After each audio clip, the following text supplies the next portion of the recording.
કચ્છની ધરતી પર આપનું ફરી એકવાર સ્વાગત છે। તો અમે આવ્યા છીએ કચ્છની ધરતી પર। જુઓ ખાલી વાતાવરણ જુઓ, આ મસ્ત ઘર, દર્શન સરસ મજાનો ફોટો લીધો છે બ્રિજેશ ભાઈએ। વાહ ભાઈ વાહ। હવે થોડી જ વારમાં અમે નાટક શરૂ કરવાના છીએ। વાહ ભાઈ વાહ। તો આવું કંઈક છે અહીંયા, જોઈ શકો છો તમે।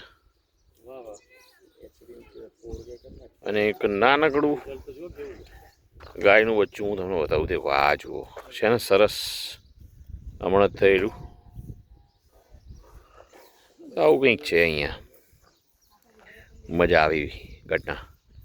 થોડી જ વારમાં અહીંયા અમે એક નાટક કરવાના છીએ, સરસ મજાનું શેરી નાટક, જેના માટે અમે આવ્યા છીએ। તો મળીએ થોડી વારમાં।